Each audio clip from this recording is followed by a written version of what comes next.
Good evening, Fort Belvoir. Welcome to the virtual community town hall focused on housing today.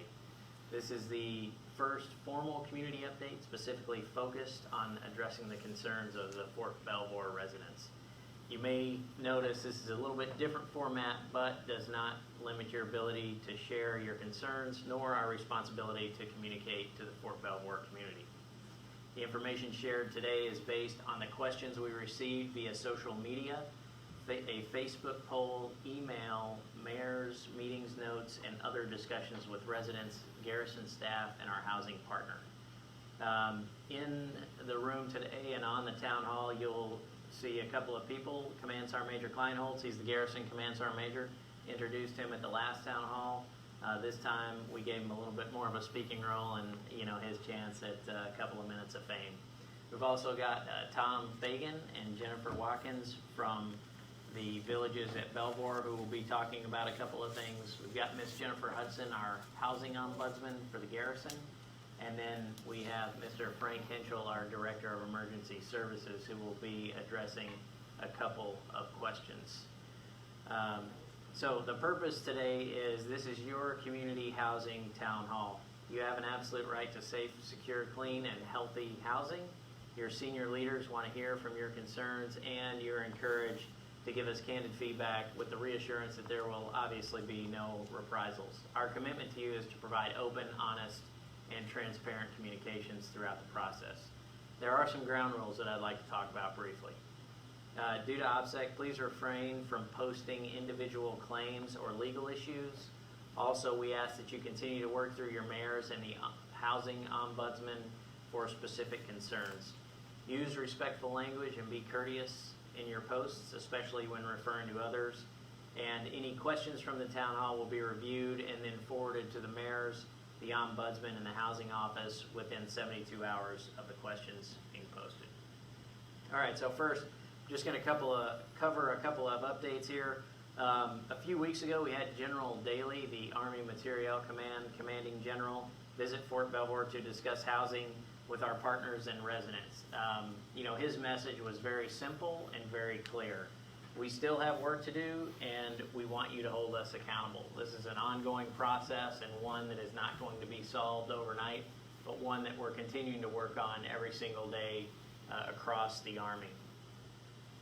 So, work with your mayors, reach out to the ombudsman for assistance, and Ms. Hudson, our housing ombudsman on the garrison staff, she is your critical link to in supporting you through your issues and through any displacements that you might have through your housing experience on Fort Belvoir. Although, as always, we hope to limit those. Sergeant Major Kleinholz is also working right in conjunction with Jennifer just to make sure that we maintain a critical link in the command group to our residents. And then really the bottom line is we're moving in the right direction, but this is going to take time. We have to earn your trust, and you have my personal commitment and the Command Sergeant Major's personal commitment that we're going to do what we're charged to do, and that is to take action without excuses and do the right thing in the right way. So that's a path that we're going to continue on as a garrison and as an Army in terms of providing safe and secure housing across our installations. So a couple of good news stories and positive progress really since the last town hall. If you can go to the next slide. So really we've had a couple of hires, and I think everybody's tracking, but I just want to make sure. We've got our housing ombudsman hired, which I've already mentioned, Ms. Jennifer Hudson, our industrial hygienist who's on staff, which provides an additional look at any particular issues that we may have in our housing on Fort Belvoir. We have a mayor's program, so 15 mayors and deputy mayors throughout our villages, and then some playground repairs and reopenings. And I'll tell you that this has been a pretty honest and darn good effort by our partners. They heard our safety concerns. They identified and assessed those on their own with their own independent inspector, and then came up with a plan to repair and then reopen 38 of those playgrounds. About half have been addressed and reopened, and the remaining playgrounds will continue to be open at 2 per week. I think that everyone's getting those updates through housing, either through the mayor's and the one-call system that the Villages at Belvoir has, which is an excellent tool for communicating with the residents on Fort Belvoir. Also, the Villages has Miss Diane Amaui. She is the displaced resident liaison. I think did I just mispronounce her name, Jen? Nope, you did great. I did? All right, thanks. Okay, so she is primarily for displaced residents, and she is another resource for the residents to use if for some reason you get displaced, although we hope that that doesn't happen. Another good news story that I'd like to talk about is the dog park. So the Woodlawn Village Dog Park reopened. That's about 2 weeks ago. I think everybody knows that for now.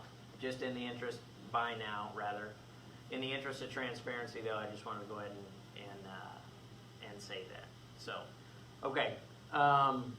Let's go to the next slide, and I'm going to hand it over to Sergeant Major for some opening comments on the barracks and then some ICE comments. Sergeant Major, over to you. Yes, sir. Thank you, and good evening, everyone. So one of the questions that was brought up is what is the status of the single soldier barracks renovation process? Currently, we have 4 buildings that are at approximately 67% complete, with 2 other buildings going into reconstruction in December timeframe. These facilities will provide private bathrooms and bedrooms with a common living area that includes a kitchen, which is going to enhance the readiness of the soldiers to allow them to cook their own meals within the facility. The project will correct life and health safety deficiencies by improving the heating, air, and cooling and hot water delivery systems. So we look for 4 of those barracks to come online around the July 2021 timeframe. So what that's going to cause us to do, though, is provide certified certificates of non-availability for the soldiers from now until that time frame. We'll communicate with the Army Barracks Management Program in order to notify the soldiers of when their time's up that they will have to move back into the barracks. But in the interim, those certificates of non-availability will be provided, sir. Also, for the garrison housing inspection and COVID environment, as the families come on to Fort Belvoir to reside on the installation, please know that the quality assurance team, along with the industrial hygienists, will partner up with the team here to ensure that pertinent COVID questions are asked to the families prior to their arrival. And then once they arrive, our team also will be in the proper PPE to conduct the required in-processing and inspection of the homes prior to moving in, especially as we move into this period of uncertainty moving forward now through the holiday season, and we don't know where COVID will be. And so really the last area I want to talk about is the ICE comments and level of escalations. The ICE system is a web-based program that allows you, the residents, to provide feedback on the services provided by the garrison. Not only does the garrison commander and I take this seriously, but all the directors take it serious as well. And we will provide feedback and comments as much as we can if the person requested feedback. But just know if feedback isn't requested, that we take all comments seriously, and we will look to improve our efforts on Fort Belvoir to make it positive for you and your families. So that's all I have for this evening. Okay, great. Thanks, Sergeant Major. Appreciate it. So just a couple of questions I'm going to address, and then we're going to hand it over to Mr. Tom Fagan from the Villages at Belvoir to give a quick update on 3 issues that we talked about in the last mayor's meeting, and then we've had some questions on them as well for our other town halls. So just a couple of quick questions here. The question is, do you anticipate the garrison going back to health protection condition Charlie, and if so, what does that mean for housing? So the HPCon, or health protection condition changes, are really conditions based. So I can't say for sure that we will transition back to Charlie, but what I will say is that specific decision resides at the Military District of Washington with our senior commander, Major General Jones, and so he makes that decision in consultation with the Army senior leadership, and our public health officials. So if that should occur, what that will change is some of the services that will be available to housing specifically. It will change some of the services available on Fort Belvoir, and if we decide to do that, we'll get notification out to the community as quickly as possible so that no one's surprised.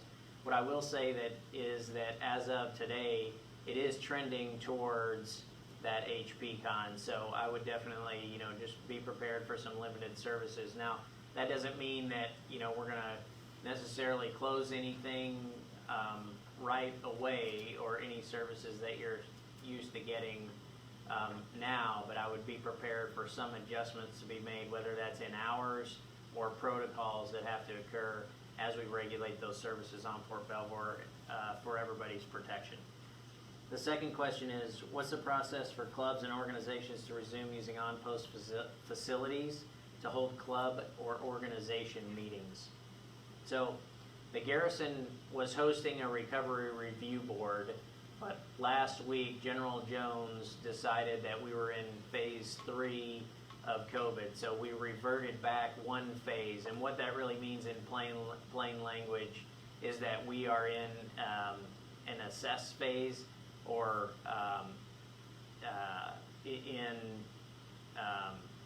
not a recovery phase, but really in the reassess phase. So that means that we're doing continual assessments of the COVID environment, and our emergency manager and our public health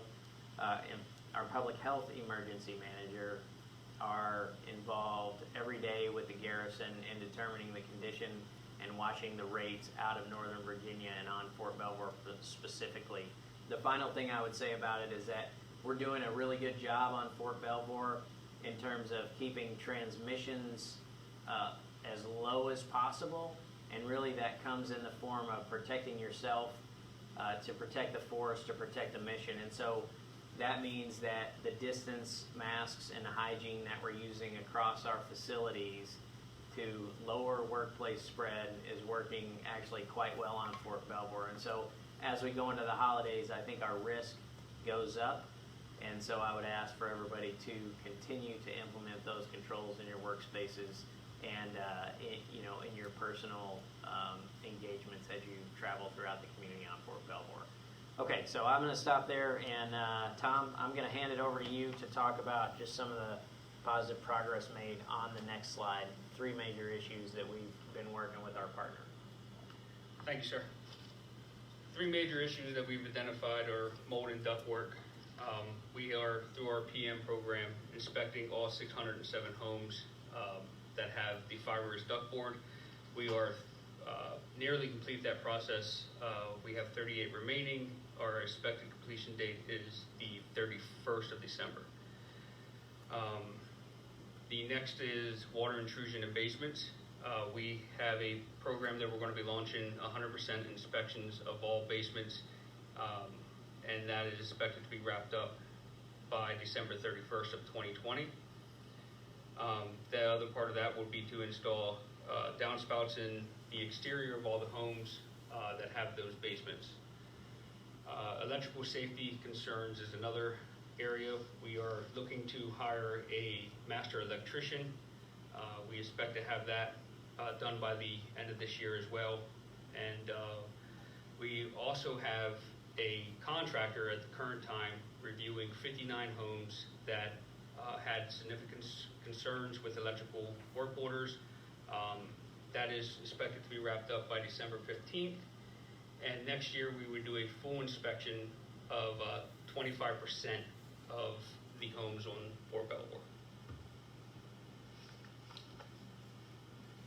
Anything else, sir? Okay, great. Good. No, I think that's good. I think, what I would say about this is that the villages have done some great work and made some positive progress here in moving forward on these issues. And while something like for water intrusion, for example, we've seen a couple of cases here recently, and I say a couple. I can think of one right now with the basement specifically, where the villages have had to come back and reattack on a water intrusion issue for a second time. And so I would just ask all the residents to be patient. These things are iterative. In many cases, the homes are, they're older historic, and so that is going to require the villages to come back and reattack on some of these issues to make sure that they get it right. So I just ask for the residents to be patient as we continue to do that. Okay, I think we've got an update from Ms. Jennifer Watkins next before we go to Mr. Henschel for DES. So we'll give the mic over to her, and then we'll go over to Frank here before we wrap it up shortly. Yes, thank you, sir. Good evening. Just a quick note to our residents that we have reopened our offices. They are available for you to come in to ask questions, receive assistance for your move-in process. Now, in consideration of the uptick in the cases of COVID, we would ask that anything that you can do virtually, that you please do virtually and call the offices when possible, just to reduce the amount of traffic in the offices as much as we can. So some of the things we have open, we have our self-help center open in our maintenance shop where you can pick up filters to change your air filters each month, get batteries for your smoke detectors if needed, and light bulbs if required. There's lots of other items available. Any questions, let us know on that. Our community management offices are open to serve residents, as is our Welcome Center on 12th Street to both residents as well as incoming families. There's strict protocols in place. You may notice at each of the centers that we have these signs up. We ask that you stop on your way into any of the centers and you take a temperature check, use hand sanitizer, you sign in so we can do contact tracing should that ever be required, and maintain social distancing. You will see placeholders on the floor in each of these centers and the offices. We do have capacity limitations at each, so please also help us in observing those, and we will get with you as soon as possible if we have to ask you to stay outside while we wait. We also ask for your honest feedback on the questions, the 3 questions that are asked when you enter any of the buildings or before a work order is scheduled at your home, so that if there is anyone in your home who is experiencing symptoms or has traveled outside of the United States in the last 14 days, that you let us know so that we can work with you to keep everyone as safe as possible. Thank you, sir. All right, thank you. Appreciate it. All right, so next up, we've got Mr. Frank Henschel, our Director of Emergency Services, who's going to give an update on traffic and the Kingman Gate. Thank you, sir. Good evening. Just a couple of notes. First of all, always a popular topic, traffic at our gates. J.J. Kingman will close effective 30 November through 20 December for some critical repairs that must be made. During this time, we're going to open up Lieber Gate for the same hours that J.J. Kingman was open, to include, so it's 06 to 1800, 7 days a week, to include 1800 to 2000 for folks that need to egress or leave the installation. Next thing I have is just a reminder that if you have passengers in your vehicle, that they also need to be vetted through our visitor control center and come through Tully Gate and get a visitor pass. The third thing I would mention is if you do have guests coming in for the holidays, I'd ask that you visit the Fort Belvoir webpage where you could get them an expedited visitor pass through an application process. Saves a lot of time and makes a lot more of it virtual. The last item that I will bring up is folks out there who still have expired CAT cards. They are valid for entry until 30 June of 21. Sir, that's all I have. Okay, thanks, Frank. Appreciate it. Okay, and next, a little back and forth here, testing the work of our cameraman. We've got Miss Jennifer Hudson, who's going to talk about a couple of things. So if you haven't met her, you'll actually get to meet her here virtually on camera. And she's going to talk about the mayors and then a little bit about work orders. So, Jen, over to you. Thank you, sir. As you know, we have 15 different villages, and each village has a mayor. I oversee the mayor program, and we meet monthly to discuss 5 focus areas along with individual problems in the neighborhood. In a short amount of time that we've been able to meet, we've been able to accomplish a couple different things, to include working with the partner and getting certain trees trimmed and cut down. We worked with PAO to get the Belvoir Eagle opted out. And we've also worked again with the partner to repair some street lights that were identified out. The mayors do have Facebook pages and profiles that they can utilize. If you would follow them on their pages, they'll post information pertinent to the installation along with housing updates that you see from the one call system that goes out from the partner. And then as for work orders, make sure you are entering work orders. If you do have a concern, you can do it through the app.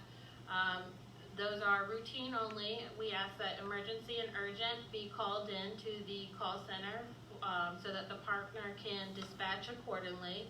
And then if you need to escalate, if there is not a response in the appropriate time frame, emergency 1 hour, urgent 4 hours, routine 72 hours, that you follow the levels of escalation. So your first one after you submitted your work order would be your community management team. There are 5 currently open throughout the villages, and then if they're unable to assist you, then you can escalate it to the housing hotline. The number is located here on the slide as the second level. You may want to include your chain of command too to kind of get them involved to understand your situation. And then the last level is the housing hotline that will be answered 24 hours, 7 days a week. Someone always holds it, and we'll be able to assist you with your concerns and questions late at night. That's it? Yeah. All right, thanks. Okay, so one point I want to just hit on that Sergeant Major and I have been working with, you know, we've got about 77% of our residents on Fort Belvoir are joint or non-Army. So that's okay, and, you know, we love that environment because, you know, moving forward, when you start to think about the future of defense, it really is joint, and it's about allies and partners. So I think Fort Belvoir is representative of that. What we would ask you to do, though, is involve your chain of command from the beginning. You know, everyone has a senior enlisted leader, everyone has a commander, and so we would ask you all to involve them from the get-go if there's some kind of housing issue that warrants that level of involvement. So if you're going to elevate the issue above or outside of the villages of Belvoir, outside of the housing ombudsman or the DPW housing office, then you know, Command Sergeant Major Kleinholz, myself, and your chain of command should all be involved so that we just have that transparency as we move ahead. Okay, Sergeant Major, I'll let you talk about the Garrison app. Yes, sir. And before I do, I think it's important to remind the residents of our Doe Creek construction that's going on. Yep. We were able to, with the partners, go down and partake in some demolition. So we really look forward to the Doe Creek and the $1 million project that's down there. And also a relevant topic is the $60 million barracks project, as I mentioned. So that's a lot of funds that are going back into our housing and our barracks facility here on Fort Belvoir. But so if you need some other information, there's the digital Garrison app is available, and there's such many different areas on there. It's very useful for the residents. So we just ask that you download it, whether on a Apple or Google system, and then you select Fort Belvoir, and you go to Fort Belvoir, and you can select a lot of different directors on Fort Belvoir. That'll link you to their hours, their phone numbers, points of contact, what to do if you're PCSing into the installation, and how to reach our partners at the villages of Belvoir. Also, sir, it also has a link to AAFES, so it'll take you out of the app into the AAFES website, and you can also research their sales and whatnot. So it's a really good app. If you haven't downloaded it yet, please do. Please ensure that you select Fort Belvoir, and you can keep current on what's going on here in Fort Belvoir. Good, thank you. Yeah, that also has some great updates for the gate information. So, for example, it'll be posted in the comments, I think, that we have from Mr. Henschel, the updated gate hours for Lieber and Kingman. but that'll also be updated on the digital Garrison app. So if you haven't downloaded that and set up an account, so that's specific to Fort Belvoir, you should do that. It's got a lot of great information. Okay, so now just a few things in closing. So there's, as Jen talked about, there's a number of ways to submit a work order and report housing concerns to the Garrison. One of those is the health registry. So if you have a housing issue that's not being resolved, we encourage you to elevate your concerns through the housing levels of escalation, which Jen already talked about. We'd ask you to follow us and follow your mayors on social media and visit the websites for the next community town hall. And finally, don't forget to access the Garrison app for a full array of on-post services. If you can't tell, it's a competition, and so please download it and get Fort Belvoir credit for downloading that app. Just a couple other things, and I touched on this at the beginning, but the COVID update. So it's the holidays, and we're starting to see an uptick, which really started around Halloween, which is exactly what we predicted and expected. Virginia has new COVID-19 guidelines in place, and it's critically important that Fort Belvoir, as a community, follow those public health measures to help prevent the spread of the virus. The new measures are as follows. So there's a reduction in public and private gatherings, limited to 25 individuals, and that includes indoor and outdoor settings. All Virginia residents age 5 and over are required to wear face coverings in indoor public spaces, and a link to the updated Virginia COVID executive order is pinned in the comments section. So I think everyone's heard about that by now, but if you haven't, please take a look at that. Before I hit the holiday message, there was another question and that I didn't address. So it was reference hunting protocols in the villages. So is hunting allowed on the installation in the housing communities? So the short answer is yes. The long answer is we'll post a fact sheet with the town hall so that everybody understands exactly what the expectations are of hunters in those areas.